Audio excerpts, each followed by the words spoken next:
There's a crack in our history books, a quiet gap no one talks about. And inside that gap lies a civilization so old, so advanced, that its very existence rewrites everything we think we know. They were the first to build cities, the first to write, the first to record stories of gods, the cosmos, and the beginning of humanity itself. But hidden within their dusty clay tablets was something far stranger. Not a myth, not a metaphor, but a direct account of beings who came from the sky. They weren't angels, they weren't spirits. They were called the Anunnaki, and they came with a purpose. They didn't come to save us, they came to create us for them. Now pause, what if that wasn't just an ancient tale? What if we've spent thousands of years calling something a myth just because it didn't fit our version of reality? Because the deeper you look into the Sumerian accounts, the harder it becomes to explain them away as fantasy. And the most chilling part, their stories don't feel ancient. They feel familiar. Let's go back, not just centuries, but millennia, to a time before pyramids, before pharaohs, before history as we know it. In a fertile land between two rivers, now southern Iraq, stood a civilization called Sumer. While the rest of the world was still scattered in nomadic tribes, the Sumerians had laws, calendars, massive temples that scraped the skies, and they had language, the first written language in human history. They carved their thoughts into clay tablets with styluses made of reed. Thousands of these tablets have survived, and buried within them are accounts of a world we were never taught in school. A world where humans were created not by chance, not by divine love, but by design. These weren't moral tales to teach good behavior. They weren't legends passed down to amuse children by firelight. These were records, meticulously etched by scribe, as if they were documenting facts. They spoke of the Anunnaki, beings who came from the heavens, reshaped the earth, and formed mankind in their image. But here's what's unsettling. These tablets weren't poetic. They were technical. They described genetic creation, gold mining operations, and rulers from the sky. How could a civilization 6,000 years ago even imagine something like that? Unless they didn't imagine it. Unless they saw it. And what if the echoes of that truth have been quietly guiding every civilization since? Because as we'll discover in this video, the Anunnaki aren't just part of forgotten history. They might be the key to understanding who we really are and who we were meant to be. Now imagine this. The year is roughly 3000 BC. You're standing barefoot on ancient soil, soft, dark, and warm beneath your feet. Before you rises a massive stepped structure, a ziggurat, tall and wide like a mountain built by man. It towers over the city of Uruk, one of the earliest cities ever built. There are no traffic sounds, no buzzing electricity, just the rhythm of tools shaping stone, distant chants from the temple priests, and the occasional roar of livestock in the market. But what you notice most is the order. This isn't chaos. It's civilization, fully formed, organized, advanced. The people here are not primitive. They are astronomers, architects, writers. They have courts and contracts, schools and math problems, observatories and irrigation systems. And this is 5,000 years ago. How? How does a civilization emerge so early, with knowledge that seems centuries ahead of its time? Mainstream archaeology says it was luck, coincidence, a natural progression. But if you read what they wrote about themselves, the story is different. They claimed they didn't do it alone. The Sumerians didn't say, "We discovered writing." They said, "The gods taught us." They didn't claim credit for civilization. They believed it was given to them from above, and the beings who gave it were not described as metaphorical. They were named, identified, ranked. They were the Anunnaki, the princely offspring of Anu, the Sky Father. These beings had their own hierarchy, their own duties, their own rivalries, and according to the Sumerians, they lived among humanity, directing, instructing, even punishing. This wasn't faith. This wasn't religion. It was history, recorded not on stained glass windows or whispered in parables, but carved into stone with meticulous precision. And it raises a question we don't ask enough. If the oldest known civilization didn't claim to invent civilization, then who did? Because the deeper you explore the world of the Sumerians, the more it feels like they were remembering something, not imagining it. And perhaps the real mystery isn't that they believed in the Anunnaki, it's that they might have actually known them. Now let's shift from the world the Sumerians built to the world they remembered before that. Because the most extraordinary part of their writings isn't what they created, it's how they said it all began. According to the ancient texts, before humans existed, the earth was visited by beings from the heavens. Not angels, not spirits, but something else. Something that came with power, purpose, and technology. They were called the Anunnaki, The name roughly translates to those who came down from the heavens, and they didn't come to bless the earth, they came to use it. The Sumerians described the Anunnaki as tall, radiant, and powerful, commanding forces that no human could comprehend. They came from a planet called Nibiru, a celestial body with a long elliptical orbit that only came near Earth every few thousand years. Their reason for coming? Gold. Not jewels, not worship, gold. According to the tablets, their home planet was in crisis, its atmosphere deteriorating, and somehow they had discovered that gold particles suspended in the upper atmosphere could reflect sunlight and stabilize their world. But mining gold on Earth was exhausting, even for gods. So they devised a solution, one that would change the course of life on this planet forever. They would create a worker, one that could mine gold tirelessly, obey orders, and sustain their operations. That worker was us. The tablets don't whisper this. They state it clearly. Human beings were created by the Anunnaki through a process that involved mixing their essence with that of primitive beings already on Earth. Today, we'd call it genetic engineering. And what's chilling is that the Sumerians described it with a level of clarity that makes you wonder, how could a people from 6,000 years ago invent such a story if it wasn't based on something real? Even their term for mankind literally meant the created ones, or those made to serve. So here's the unsettling thought. According to the very first civilization on record, we weren't born from nature. We were built, crafted, not for purpose or meaning, but for labor. And the beings who made us weren't divine in the way we think of gods. They were rulers, taskmasters, engineers, maybe even scientists. So if the Sumerians weren't delusional, if even a sliver of this story holds truth, then what does that say about the origin of humanity? About who we really are? And even more hauntingly, what if they never left? The story so far might sound like science fiction, but that's what makes it so eerie, because the more you compare the Sumerian text to the modern world, the less fictional it becomes. Let's start with the basics. The Sumerians claimed the Anunnaki created humans by mixing their essence with that of a beast of the earth. A mythical tale? Maybe. But let's think like scientists for a moment. Today we use CRISPR to edit genes. We grow human organs in pigs. We're on the edge of creating custom-designed babies in laboratories. And this is just now. So is it really so impossible to believe that someone, something more advanced than us, could have done the same thousands of years ago? And here's what's even stranger. The leap from Homo erectus to Homo sapiens, our species, was incredibly sudden. It happened in an evolutionary blink. No gradual shift, no clear linear path. Scientists call it the missing link.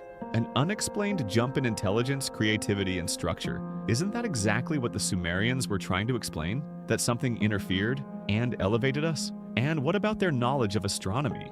The Sumerians mapped the solar system with a detail we shouldn't have had until telescopes. They knew of planets invisible to the naked eye. They spoke of orbital patterns, distances, and cosmic forces with mathematical accuracy. They described Nibiru as a rogue planet with an elongated orbit, an idea dismissed for decades, until recently when modern astronomers began searching for Planet 9, a mysterious, massive planet believed to exist in the distant reaches of our solar system, with a long, elliptical orbit.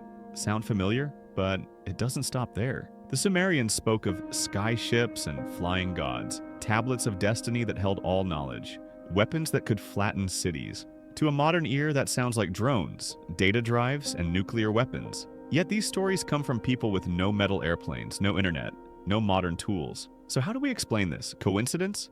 A poetic imagination? Or a forgotten reality? Because if these ancient people really were just making it all up, why does so much of it feel like our present, or worse, our future? And maybe that's the real reason their stories were buried. Because they don't just tell us where we came from, they hint at what we might become. In the 1970s, one man dared to look at the ancient Sumerian tablets and take them seriously. His name was Zechariah Sitchin. He wasn't an archaeologist, he wasn't a priest.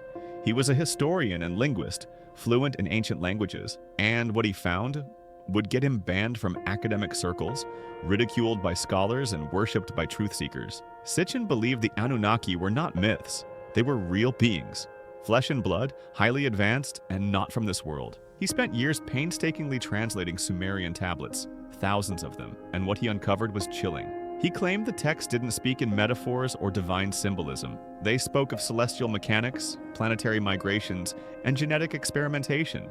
They described a planet called Nibiru, home to the Anunnaki, entering Earth's vicinity every 3,600 years, and each time, a monumental shift occurred. Natural disasters, extinctions, civilizational resets. Sitchin's theory: the Anunnaki came to Earth to mine gold, and in doing so, created humanity as a labor force. He said we were genetically engineered, bred to obey, and taught just enough to serve. It sounds crazy, until you remember, that's exactly what the Sumerians themselves wrote. Sitchin didn't invent the story, he just believed it. And for that, he was cast out. Mainstream academia laughed him off as a pseudoscientist. His books were pushed to the fringe. Conferences shut their doors. But people kept reading, millions of copies sold, because deep down, Sitchin was asking a question we're all afraid to confront. What if everything we've been taught about human history is wrong? What if the creation story we're told is just one version, chosen, polished, and simplified? What if the real origin of mankind was too dangerous, too unsettling for textbooks? Sitchin wasn't saying we should abandon science. He was saying, why don't we look at ancient history with the same open mind we give to future theories? And maybe that's why they silenced him. Not because he was wrong, but because he was asking the right questions. Why has this been forgotten? Here's a question that should disturb every curious mind. If the Sumerians were the first civilization, and if they left behind thousands of tablets detailing their origins, their gods, and the beings who created them, why are these tablets, arguably the oldest written documents on Earth, brushed aside as mythology? Why are they not taught in schools? Why are they locked behind museum glass, untranslated, unread, and mostly ignored? We quote Aristotle, we revere Socrates, we even teach Egyptian hieroglyphs. But the Sumerians, we dismiss them as primitive people who made up stories to explain the stars. Except they weren't primitive, and their stories weren't simple. They described planets we didn't know existed until recently. They knew about the precession of the equinoxes, something we only fully understood with modern instruments. They had detailed medical procedures, mathematical systems, and cosmic calendars. And yet, their most profound claims about the Anunnaki, about our creation, about beings from beyond the Earth, are ignored. Why? Maybe it's because those stories don't fit within the boundaries of accepted history. Maybe it's because they threaten what we think we know. Or maybe it's because they ask questions that make people uncomfortable. But because if we take their records seriously, just for a moment, then we have to rethink everything. We have to ask, what else have we been taught to forget? Who gets to decide what's history and what's myth? It's convenient to say, oh, ancient people were just superstitious. They believed in gods and monsters and magic. But the Sumerians weren't vague. They gave names, dates, measurements, systems. They recorded history. And yet, the most important parts of their history, our origin, our purpose, our connection to the stars, have been left out of every modern curriculum. Not because they were disproven, but because they were disruptive. And that raises the most important question of all. If truth threatens the system, is it still allowed to exist? Let's pause for a second. What if the Sumerians didn't mean it literally? What if the Anunnaki weren't aliens or physical beings, but symbols, metaphors for divine consciousness, for cosmic order, for something bigger than ourselves? This is where philosophy enters the conversation. Because maybe the Anunnaki weren't gods in the way we think of them. Maybe they represented forces of creation, cosmic laws, or even the inner workings of the human soul. After all, almost every ancient culture has a similar tale. Beings from the sky descend, they bring knowledge, they teach humanity, and then they vanish. In Hindu mythology, the Devas arrive on flying chariots. In Mesoamerican myths, Quetzalcoatl descends from the heavens with the gift of civilization. In Egypt, Thoth emerges from beyond the stars to bring writing and wisdom. So why is it always the same? Why does every ancient civilization, completely isolated from one another, tell the same story? Is it just coincidence? Or is it something deeper, embedded in the human psyche? Carl Jung believed in archetypes, universal patterns that live in the collective unconscious. And maybe the Anunnaki are one of those archetypes, a symbol of divine intervention, a metaphor for our longing to understand where we come from. But here's the twist. The Sumerians weren't vague. They didn't use poetic language. They gave names, genealogies, lineages, planetary systems. It wasn't symbolic to them. It was recorded history. So we're left with a haunting question. Were they encoding higher truths through mythology? Or were they documenting something that actually happened? Maybe both. Maybe the story of the Anunnaki was never meant to be purely spiritual or purely scientific, but a blend of the two. Because the further we advance in science, the closer we circle back to ancient truths. Creation through genetic design, that's CRISPR. Cosmic beings traveling across the stars, that's NASA's future. Divine consciousness shaping reality, That's quantum physics. And suddenly the line between myth and reality isn't just blurred, it's erased. So whether the Anunnaki were literal sky gods or symbols of our forgotten origins, one thing is clear. The story they left behind is not just about them. It's about us, who we are, where we came from, and where we might be going. At the heart of every ancient story is a warning. The Sumerians didn't just speak of the Anunnaki as rulers or creators. They left behind a final, almost whispered message, one that feels less like a myth and more like a prophecy. One of the last deciphered tablets speaks of a time when kingship descended from heaven. And when it did, they said, it was perfect. But what happened next was chaos. Floods, rebellions, silence. The gods these Anunnaki left, and what they left behind was us. The message seems clear. They came, they created, and when their purpose was done, they vanished. But the real mystery isn't why they left. It's what they left behind. A species built for labor that somehow became capable of love, art, war, imagination. A creation that was meant to serve one another, but now questions its own creators. United States. We are the message. Our existence, our ability to dream, to reach for the stars, to wonder where we come from. That is the legacy of the Anunnaki. And maybe that's what they wanted all along. Not just gold, but a species that could one day understand what it means to create. Maybe that's why they gave us just enough knowledge and left the rest hidden, so we'd search, so we'd evolve, so we'd remember. And maybe, just maybe, they're waiting, not in a spaceship, not in another galaxy, but in the parts of ourselves we haven't unlocked yet. Because if the story of the Anunnaki is real, then the real question isn't when they'll return. It's whether we'll be ready when they do. What if the truth was always hidden in plain sight? So here we are, 6,000 years later, still trying to understand a story that was never meant to be forgotten. The Anunnaki.